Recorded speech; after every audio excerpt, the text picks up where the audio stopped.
ಬಸಣ್ಣ ನಮ್ಮ ಅಮ್ಮನ ಸತಿ ನಿನ್ನೆ ಮೇಲಾಗಲ್ಲ.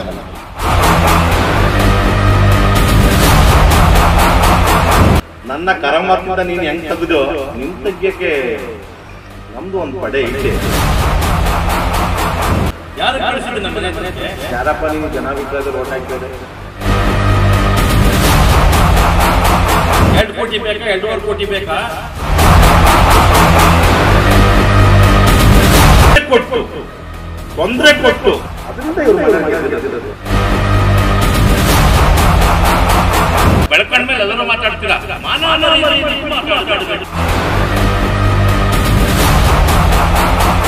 ತಾಯಿ ಸತ್ತ ನೀನ್ ನಿಂಗಳು ನಂಗೆ ಕೇಳ್ತೀನಿ ಲಾಸ್ಟ್ ಹಾಕೋಣ. ಸೊ ನಮ್ಮ ಅಮ್ಮನ ಸತಿ ನಿನ್ನೆ ಮೇಲಾಗಲ್ಲ.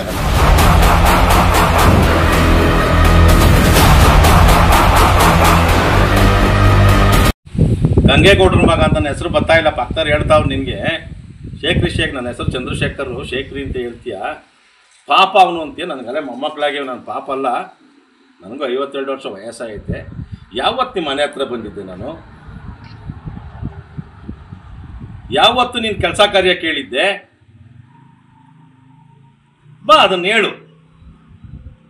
ಯಾರನ್ನು ಈಗ ನಮ್ಮ ಮನೆ ಹತ್ರ ಕಳಿಸಿದ್ದೆ? ಇದೇ ಜಾಗ, ಇದೇ ಮನೇಲಿ ನಮ್ಮ ಮನೆ ಹತ್ರಕ್ಕೆ ಯಾರು ನೀನು ಕಳಿಸಿದ್ದೆ? ಶಿಷ್ಯನ್ನ, ನಿಮ್ಮ ಶಿಷ್ಯ. ಪಾಪ ನನ್ನ ಆತ್ಮ, ನನ್ನ ಆಟವನು. ಯಾರನ್ನು ಕಳಿಸಿದ್ದೆ ನಮ್ಮ ಮನೆ ಹತ್ರಕ್ಕೆ? ಎಷ್ಟು ಕೋಟಿಗೆ ಅಪರೀಕ್ಷಿಸ್ದೆ ನೀನು? 2.5 ಕೋಟಿಯಿಂದ 5 ಕೋಟಿಗೆ ನನಗೆ ಅಪರೀಕ್ಷಿಸ್ದೆ ನೀನು. ಇದು ಪ್ರಾಮಾಣಿಕವಾಗಿ ಸತ್ಯ ನಾನು ಮಾತಾಡ್ತಾ ಇರೋದು. ನಾನು ದೇವ್ರ ಮೇಲೆ ಪ್ರಮಾಣ ಮಾಡಲ್ಲ. ನಾನು ಗುರುಗಳು ಇಬ್ಬರೇ. ಹುಟ್ಟಿಸ್ತಾನ ಒಬ್ಬ, ಮೊದಲನೇ ಗುರು GS ಬಸವರಾಜ್, 2ನೇ ಗುರು ಮಾಧವಸ್ವಾಮಿ ಅವರು. ಅವ್ರ ಹಣೆಗೂ ಹೇಳ್ತೀನಿ ನಮ್ಮ ಮನೆ ಹತ್ರ ನೀನು ಕಳಿಸಿದ್ದೆ, ನಾನು ಬಂದಿದ್ನ. ನಾನು ಅವತ್ತು ಒಪ್ಕೊಂಡ ನಿಮಗೆ. 2 ಕೋಟಿ ಬೇಕಾ 2.5 ಕೋಟಿ ಬೇಕಾ?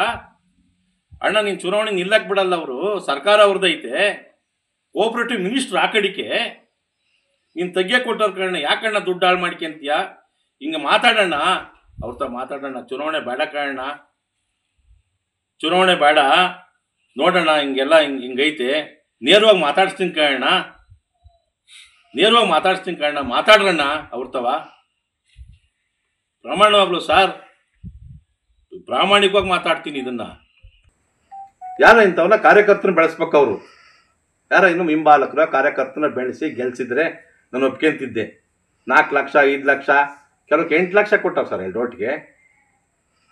8 ಲಕ್ಷ 5 ಲಕ್ಷ 4 ಲಕ್ಷ ಕೊಟ್ಟು ನೀನು ಚುನಾವಣೆ ಗೆದ್ಕೊಂಡು ಯಾರಪ್ಪ ನೀನು ಜನಾಭಿಪ್ರಾಯದಲ್ಲಿ ಓಟ್ ಹಾಕಿವ್ರೆ?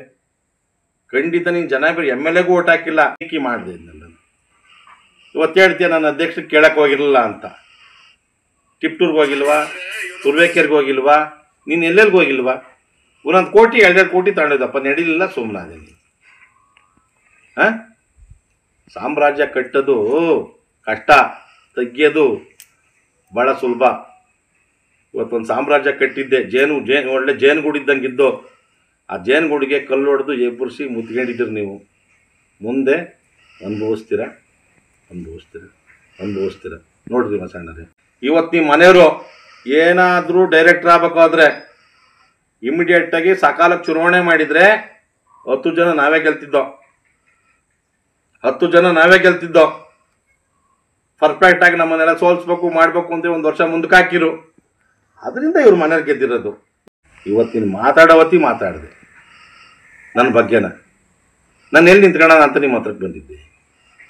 ಯಾವಾಗ ಹೇಳಿದ್ದೆ? ಆತಪೂರ್ವಕವಾಗಿ ಹೇಳಿದೆ. ಮನೆ ಕಳಿಸಿರಲಿಲ್ಲ ನೀನು ಅಂತಾನ. ಯಾಕೆ ಕಳಿಸಿದ್ದೆ? ನೀವು ಗೆಲ್ಬೇಕಾಯ್ತು. ನೀವು ಮನೆ ಹತ್ರ ಕಳಿಸಿ ನೀವು ಮಾತಾಡ್ತಿರೋದು. ನಾನು ಒಪ್ಕೊಂಡ. ಅವತ್ತು ಹೇಳಿದೆ ನಿಮಗೆ, ಇಲ್ಲಿ ರಾತ್ರಿ 2 ಗಂಟೆಲಿ ಫೋನ್ ಮಾಡಿ, 2 ಗಂಟೆ ಫೋನ್ ಮಾಡಿ ಕೊಟ್ಟಿದ್ದು. ಏನಣ್ಣ, ಒಬ್ಬ ಶಾಸಕರು ನಿಮ್ಮ ಎದುರಿಗೆ ನೀವಾರ ನಿಂತ್ಕೊಂಡಿದ್ರೆ ನಾನು ಹಿಂದುಳ್ಕಂತಿದ್ದೆ. ನೀವು ಈಗಲೂ ಸಮಯ ಅವಕಾಶ ಐತೆ, ನೀವು ನಿಂತ್ಕೊಳ್ಳಿಬೇಕು. ಇನ್ನೂ ಅರ್ಜಿ ಹಾಕಿ ನೀವು ನಿಂತ್ಕೊಳ್ಳಿಬೇಕಾರೆ ಏನು ಬೇಕಾದ್ರೂ ಮಾಡಬಹುದು. ಬೇಕಾದ್ರೆ ನಿಮಗೋಸ್ಕರ ಬಿಟ್ಕೊಡ್ತೀನಿ, ನೀವು ಮನೆಯೇ ಬಿಟ್ಕೊಡಲ್ಲ ಅಂತ ಹೇಳಿದ್ದೆ. ಅದು ನನ್ನ ಫೋನಲ್ಲಿ ಮಾತಾಡಿಲ್ಲ, ಅವ್ರು ಫೋನ್ ಮಾಡಿ ಕೊಡೋತಿ ಮಾತಾಡಿದೆ. ಅಣ್ಣ ನೀವು ನಿಂತ್ಕೊಳ್ಳಿಬೇಕಾದ್ರೆ ಒಬ್ಬ ಶಾಸಕರು, ಒಬ್ಬ KMA ಪ್ರೆಸಿಡೆಂಟ್ ಆದರೆ ಜಿಲ್ಲೆಗೆ ಒಳ್ಳೇದಾಗ್ತದೆ.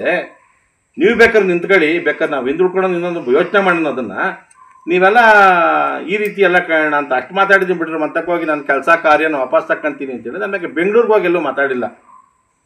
ಪದೇ ಹೇಳ್ತೀನಿ, ಇವತ್ತು ನೀವು ಶಾಸಕರಾಗಬೇಕಾದ್ರೆ ವೀರಣ್ಣಗೌಡರು ಟಿಕೆಟ್ ತಪ್ಪಿಸಿ ಪರ್ಮನೆಂಟ್ ಟಿಕೆಟ್ ಕೊಟ್ಟು ಎಮ್ ಎಲ್ ಎ ಆಗಿದ್ದಿಲ್ಲ, ಎಮ್ ಎಲ್ ಎ ಆಗ್ತಿರಲಿಲ್ಲ. ಅದು GS ಬಸವರಾಜು ನೆನೆಸ್ಬೇಕು ನೀವು. ಆದ್ರೆ ಒಂದು ಗೌರವಯುತವಾಗಿ ಮಾತಾಡಿ, ಸಹಕಾರ ಸಂಘ ಉಳಿಸ್ಕೊಂಡೋಗಿ. ಮಾನ ಮರ್ಯಾದೆ ಬಿಟ್ಟು ಮಾತಾಡಬೇಡ್ರಿ. ಸ್ವಲ್ಪ ಮಾನ ಮರ್ಯಾದೆ ಗೌರವಕ್ಕೆ ಮಾತಾಡಿ. ನಿನ್ನ ಮಗಂತ ನನಗೆ ನನ್ನ ಕೆಲಸಗಳು ಆಗ್ಬೇಕು ಅಂತ ಕೇಳಿದ್ನ, ನಾನು ಚುನಾವಣೆ ಇಲ್ಲ ಅಂತ ಕೇಳಿದ್ದೀನಿ. ಬರ್ರಿ ಗುಬ್ಬಿಯಪ್ಪನ ದೇವಸ್ಥಾನ ಮಂಗಳಾರತಿ ತಗೊಳ್ಳಿ. ನಾನು ಧರ್ಮಸ್ಥಳಕ್ಕೆ ಕರೆಯಲ್ಲ, ತಿರುಪ್ತಿಗೆ ಕರೆಯಲ್ಲ. ಗೌರವ ಇದ್ದರೆ, ಆ ಗೌರವ ಇದ್ದರೆ ನಮ್ಮ ಅಣ್ಣಂಗೆ ಹೇಳ್ತೀನಿ ನಾನು, 25 ವರ್ಷ MLA ಗೌರವವಾಗಿ ಹೇಳ್ತೀನಿ ನಾನು. ಬಾರಣ್ಣ, ನೀವು ಅಂತಕ್ಕೆ ಬಂದು ಕೇಳಿದ್ದೀನಣ್ಣ, ನನ್ನ ಕೆಲಸ ಕಾರ್ಯ ಮಾಡಿಕೊಡು, ನಾನು ಇಲ್ಲಲ್ಲ ಅಂತಾನ. ಯಾರಣ್ಣ ನಾನು ಬೆಂಗಳೂರಿಗೆ ಎಲ್ಲೋಗಿದ್ದೇನಣ್ಣ? ಬೆಂಗಳೂರಿಗೆ ನೋಡ್ರಿ, ಇವತ್ತು ಒಂಚೂರು ಸ್ವಲ್ಪ, ಇವತ್ತು ರಾಜಣ್ಣವ್ರ ಬಗ್ಗೆ ನನ್ನ ಮುಂಚಿಂದಲೂ ಗೌರವ ಐತೆ, ಇವತ್ತು ಗೌರವ ಐತೆ. ಅವರು ಕರೆಕ್ಟಾಗಿ ಚುನಾವಣೆ ಮಾಡಿದರೆ ಈ ಅಮ್ಮ ಬರೋಕ್ಕೆ ಆಗ್ತಿರ್ಲಿಲ್ಲ. ಎಲ್ಲಿ ಹಾಲು ಹಾಕೋದು, ಎಲ್ಲಿ ಬರೋಕ್ಕಾಗೋದು, ಎಲ್ಲಿ ಡೈರೆಕ್ಟರ್ ಆಗೋದು?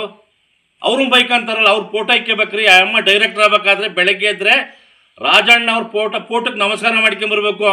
ಈ ಮನುಷ್ಯ MLA ಆಗಬೇಕು ಅಂತ ಅಂದ್ರೆ GS ಬಸವರಾಜವ್ರಿಗೆ ಫೋಟೋ ಇಕ್ಕಿ ನಮಸ್ಕಾರ ಮಾಡ್ಕೊಂಬರ್ಬೇಕು. ಬೆಳಿಬೇಕು ಅಂದರೆ ಇವತ್ತು ಬೆಳಕಂಡ ಮೇಲೆ ಎಲ್ಲರೂ ಮಾತಾಡ್ತೀರಾ. ನಾನು ಉಳಿಸ್ಕೊಂಡಿದ್ದು, ನೀವು ಜನಾಭಿಪ್ರಾಯಗಳು ಉಳಿಸ್ಕೊಂಡಿಲ್ಲ. ತಂತು ತಂತ್ರ ರಾಜಕಾರಣ ಪಾಪ ಗೊತ್ತು ನಿಮಗೆ. 2 ಗಂಟೆ ತನಕ ರಾಜಕಾರಣ ಮಾಡ್ತೀರಾ, 2 ಗಂಟೆ ಮೇಲೆ ನೀವು ಎಲ್ಲಿ ಕೂತ್ಕೊಂತೀರ, ಏನು ಮಾಡ್ತೀರ ಅಂತ ನನಗೂ ಗೊತ್ತು. ನಾನು ನೋಡಿದ್ದೀನಿ ನಿಮ್ಮನ್ನೆಲ್ಲ. ಅವೆಲ್ಲ ಬೇಡ. ಒಂದು ಮಾತು ಹೇಳೋದು ನಿಮಗೆ, ನಮ್ಮ ಶಾಸಕರಿಗೆ ಖಂಡಿತನ 25 ವರ್ಷಕ್ಕೆ ನನ್ನ ಆಳ್ವಿಕೆನ 1977ರಲ್ಲಿ ನಮ್ಮ ಅಪ್ಪ ಕಾಂಗ್ರೆಸ್ನಿದ್ದವರು, ಕಾಂಗ್ರೆಸ್ ಕಟ್ತರು. ನಿಮ್ಮಪ್ಪ ನಮ್ಮಪ್ಪ ಎಲ್ಲ ಕಾಂಗ್ರೆಸ್ ಕಟ್ತರು. ಇಂಥನ್ನೊಬ್ಬನ್ನ ನೀನು 25 ರಾಜಕಾರಣನ ಅಂತ್ಯ ಮಾಡೋಕ್ಕೆ ಹೊರಟಿದ್ದೆ. ರಾಜಕಾರಣ ಅಂತ್ಯ ಮಾಡಿದ್ದು ಬಿಟ್ಟರೆ ನಾನು ಸಾವನಲ್ಲಿ ಅಂತ್ಯ ಮಾಡೋಕ್ಕೆಲ್ಲ. ಒಂದೇ ಒಂದು ಮಾತು ಹೇಳೋದು, ನಿನಗೂ ಒಬ್ಬ ನನಗೆ ಹೆಂಗೆ ನಿಮ್ಮ ಮನೆ ನುಡಿಸಿ ತಂತು ರಾಜಕಾರಣದಿಂದ ಲೆಟ್ರ್ ಕೊಟ್ಟು ನನಗೆಲ್ಲ ಅಧಿಕಾರ ಉಪಯೋಗಿಸ್ಕೊಂಡು, ಸರ್ಕಾರ ಉಪಯೋಗಿಸ್ಕೊಂಡು, ಹಿಂಸೆ ಕೊಟ್ಟು, ತೊಂದರೆ ಕೊಟ್ಟು ನನ್ನ ಹೆಂಗೆ ತೆಗೆದಿದೆಯೋ, ಖಂಡಿತ ವಾಸಣ್ಣರೇ, ಗುಬ್ಬಿಯಪ್ಪನವರ ಬದುಕಿದ್ರೆ ನಿನ್ನ ಎದುರಿಗೆ ಒಬ್ಬ ಹುಟ್ಕೊಂತಾನೆ. ನನ್ನ ಹೆಂಗೆ ನಾನು ತೋಟಕಾಯಕ್ಕೆ ಬಿಟ್ಟಿದೆಯೋ, ನಿನ್ನೂ ತೋಟಕಾಯ ಅಂತ ಗಂಡು ಇನ್ನು 3 ವರ್ಷದೊಳಗೆ ಹುಟ್ಕೊಂತಾನೆ. ನನ್ನ ಹೆಂಗೆ 25 ವರ್ಷ ರಾಜಕಾರಣದಲ್ಲಿ ನಾನು ತೆಗೆದಿದೆಯೋ, ನಿನ್ನೂ ಹಂಗೆ ತಗ್ಯ ಅಂತ ಒಬ್ಬ ಮನುಷ್ಯ ಹುಟ್ಕೊಂತಾನೆ. ಆ ಭಗವಂತನೇ ಸಾಕ್ಷಿ, ನಿಂದು ಇದು ಲಾಸ್ಟ್ ರಾಜಕಾರಣ ವಾಸಣ್ಣ, ಇದು ಲಾಸ್ಟ್ ರಾಜಕಾರಣ. ನಮ್ಮ ಅಣ್ಣಂಗೆ ಹೇಳ್ತಾ ಇರೋದು, ಗಂಗೇಗೌಡ್ರ ಮನೆಗೆ ಕೈಕ್ಬಾರ್ದಾಯ್ತು, ನೀನು ಖಂಡಿತ ಕೈಕ್ಬಾರ್ದಾಯ್ತು. ನನ್ನ ಹೆಂಗೆ ತೆಗ್ದಿದ್ಯೋ, ನಿನ್ನೂ ಹಂಗೆ ತೆಗಿಯೋರು ಹುಟ್ಕೊಂಡು ನಂದು ಹೆಂಗೆ 25 ವರ್ಷ ರಾಜಕಾರಣ ನಾನು ಕ್ಲೋಸ್ ಮಾಡಿದ್ಯೋ, ನಿಂದು 25 ವರ್ಷ ಕ್ಲೋಸ್ ಆಗುತ್ತೆ. ಇದು 25 ವರ್ಷ ನಿಂದು ಮುಗಿತೈತೆ. ನಿಂದು ಹುಟ್ಕೊಂತಾರೆ ಕಾರಣ, ದೇವರನ್ನೇ ಹುಟ್ಕೊಂತಾರೆ. ಶಾಸಕರೇ, ದೇವರನ್ನೇ ಹುಟ್ಕೊಂತಾರೆ. ಹತಾಶಿರುವಾಗಿ ಅಧಿಕಾರ ದುರ್ಬಳಕೆ, ಸರ್ಕಾರ ದುರ್ಬಳಕೆ, ಶಾಸಕತನ ದುರ್ಬಳಕೆ, ಇವನ್ನೆಲ್ಲ ಉಪಯೋಗಿಸ್ಕೊಂಡು 120 ಸಂಘ ಡೆಲಿಗೇಟ್ಸ್ ಆದ್ವಿ. ಆ 120 ಸಂಘದಲ್ಲಿ 52 ನನಗೆ ಬಿದ್ವಿ, 68 ಅವ್ರಿಗೆ. ದುರುದ್ದೇಶನ ತೆಗ್ದ ಕಾರಣ ನೇರವಾಗಿ ಬಂದು ನಮ್ಮ ತಾಯಿ ಸತ್ತ ನೀನು ನಿಂತ್ಕೊಂಡು ನಾನು ಗೆಲ್ತಿದ್ದೆ ವಾಸಣ್ಣ. ನಮ್ಮ ಅಮ್ಮ ಸತ್ವಾಗ್ಲೂ ಸಮೇತನ ನಮ್ಮ GS ಬಸವರಾಜ್ ಅಣೆ, ಮಾಧುಸ್ವಾಮಿ ಅವರ ಅಣೆಗೂ ನಾನೇ ಗೆಲ್ತಿದ್ದೆ. ನೇರವಾಗಿ ಚುನಾವಣೆಗೆ ಬಂದಿದ್ರೆ ಮೋಸದಿಂದ ಗೆಲ್ಲಿಸ್ದ ಕಾರಣ ಮನೆಯವ್ರನ್ನ. ಇವೆಲ್ಲ ಮಾಡಬೇಡ ಕಾರಣ, ಇವೆಲ್ಲನ ಒಳ್ಳೇದಾಗಲ್ಲ ಕಾರಣ. ನೋಡೋಣ, ಇನ್ನು 3 ವರ್ಷಕ್ಕೆ ಎಲೆಕ್ಷನ್ ಬರುತ್ತೆ ಕಾರಣ. ನನ್ನ ಹೆಂಗೆ ಕರಮತ ತೆಗೆದು ಭಗವಂತ ಬಿಡಿಸ್ತಾನೆ. ಸೊ ನಮ್ಮ ಅಮ್ಮನ ಸತಿ ನೀನು ಮೇಲಾಗಲ್ಲ ಮುಂದಕ್ಕೆ. ನಮ್ಮ ಅಪ್ಪನ ಮನೆ, ನಿಮ್ಮ ಅಪ್ಪನ ಮನೆ ಕೈ ಇಕ್ತಂಗೆ ರಾಮೇಗೌಡ್ರ ಮನೆಗೆ ಹೆಂಗೆ ಕೈ ಇಕ್ಕಿದೆಯೋ ನೀನು ತೆಗಿಯೋಕ್ಕೆ? ಗಂಗೇಗೌಡ್ರ ಮನೆ ಹೆಂಗೆ ಕೈ ಇಕ್ಕಿದ್ದು, ರಾಮೇಗೌಡ್ರ ಮನೆ ಕೈ ಇಕ್ತಂಗೆ ಗಂಗೇಗೌಡ್ರ ಮನೆ ಕೈ ಇಕ್ಕಿರೋದು. ಯಾವತ್ತು ನಿಮ್ಗೆ ಓಟ್ ಹಾಕ್ತಲೇ ಇದ್ರೂ ನಿಮ್ಮ ಮನೆಗೆಲ್ಲೋ ಅಂತ ಶ್ರೇಯಸ್ ಬಯಸ್ತಿದ್ದೆ ನಾನು. ನನ್ನ ಕರಮತಿಂದ ನೀನು ಹೆಂಗೆ ತೆಗೆದೋ, ನಿನ್ನ ತೆಗಿಯೋಕ್ಕೆ ನಮ್ಮದು ಒಂದು ಪಡೆ ಐತೆ. ಎಲ್ಲ ನೋಡ್ತಾವ್ರೆ, ಈ ಜಗತ್ತು, ಈ ತಾಲೂಕು ಎಲ್ಲ ನೋಡ್ತಾ ಐತೆ. ಇದಕ್ಕೆಲ್ಲ ಕೈ ಇಕ್ಕಿದೆಯಾ, ಗಂಗೇಗೌಡ್ರ ಮನೆ ಕೈ ಇಕ್ಕಿದೆಯಾ? ನೀನು ಉದ್ಧಾರ ಆಗೋದೇ ಸಾಕ್ಷಿ, ಮುಂದಕ್ಕೆ ನೀನು MLA ಆಗೋದೇ ಸಾಕ್ಷಿ. ಗುಬ್ಬಿ ಚನ್ನಬಸವೇಶ್ವರರು ನೋಡ್ತಾವ್ರೆ, ಅದೇ ಸಾಕ್ಷಿ ಕಾರಣ, ಇನ್ನೇನು ಹೇಳಲ್ಲ ಕಾರಣ ಅವತಣ್ಣ.